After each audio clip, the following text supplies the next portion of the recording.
સંદેશ ન્યૂઝ હવે છે અગત્યના સમાચાર। ખંભાત તાલુકા સાર્વજનિક કેળવણી મંડળની પ્રમુખ ઓફિસના તાળા તોડી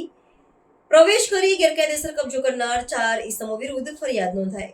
ફરિયાદીએ ખંભાત શહેર પોલીસ મથકે નોંધાવેલી ફરિયાદમાં જણાવ્યા અનુસાર ખંભાતના બેઠક રોડ પર ખંભાત તાલુકા સાર્વજનિક કેળવણી મંડળ આવેલું છે, જે મંડળમાં પ્રમુખ પદે જયંતિભાઈ પટેલ સેવા આપે છે, સેક્રેટરી પદે પ્રકાશભાઈ બ્રહ્મભટ્ટ સેવા આપે છે, તેમજ સંસ્થાની શૈક્ષણિક સ્કૂલો અને કોલેજો ચલાવે છે, જેમાં ગવર્નિંગ બોડીમાં 14 ચૂંટાયેલા સભ્યો અને ખંભાત નગરપાલિકાના પ્રમુખ હોદ્દાની રૂએ સભ્ય છે। 4/10/2025ના રોજ બપોરના 1 કલાકની આસપાસ રાજેશભાઈ પાઉલભાઈ ચૌહાણ, રાજેશ અમૃતલાલ રાવ, અવંતિકા રાજેશભાઈ અમૃતલાલ રાવ, હર્ષિતા રાજેશભાઈ રાવ સહિત અન્ય માણસો ખંભાત તાલુકા સાર્વજનિક કેળવણી મંડળમાં કબજો લેવા પહોંચ્યા હતા।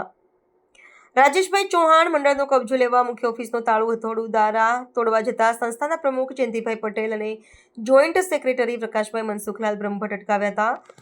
અને સંસ્થામાં કેમ આવ્યા છો તે બાબતે પૂછ્યું, જે બાબતે રાજેશભાઈ ચૌહાણ અને રાજેશભાઈ રાવે જણાવેલ કે ચેરિટી કમિશનરનો હુકમ આવેલ છે કે અમોને આ સંસ્થા સોંપી દેવામાં આવી છે અને અત્યારે અહીંયા હક રહેતો નથી, જેથી ઓફિસની ચાવીઓ અમોને આપી દો, જેથી અમે ઓફિસની જરૂરી વસ્તુઓ અમે લઈ જઈ શકીએ છીએ અને આ સંસ્થાનો કબજો અમે લઈ શકીએ છીએ। જેથી ફરિયાદીએ કહ્યું હતું કે મુખ્ય ઓફિસની ચાવી અમારી પાસે નથી, અમારા સેક્રેટરી બંકિમભાઈ વ્યાસ પાસે હોય છે, તેઓ આવશે એટલે આપીશું, પરંતુ સેક્રેટરીની તબિયત નાદુરસ્ત હોવાને કારણે આવી શક્ય ન હતા, જેથી રાજેશભાઈ પાઉલભાઈ ચૌહાણનાઓ સંસ્થાની મુખ્ય ઓફિસ તરફ ધસી આવી પોતાની પાસેની હથોડી વડે મુખ્ય ઓફિસનો તાળું તોડવા જતા હતા, તેઓને રોક્યા હતા। ત્યારે રાજેશભાઈ ચૌહાણ, રાજેશ રાવ, અવંતિકા રાવ,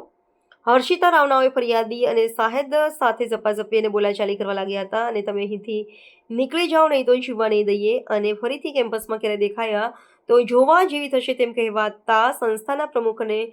જોઈન્ટ સેક્રેટરી ત્યાંથી નીકળી ગયા હતા। ત્યારબાદ સંસ્થાની બધી ઓફિસોના તાળા તોડી નવા તાળા મારી દીધા હતા। કબજો સોંપવા હુકમ અંગે વડોદરા કમિશનરને કોઈ હુકમ છે કે કેમ તે અંગે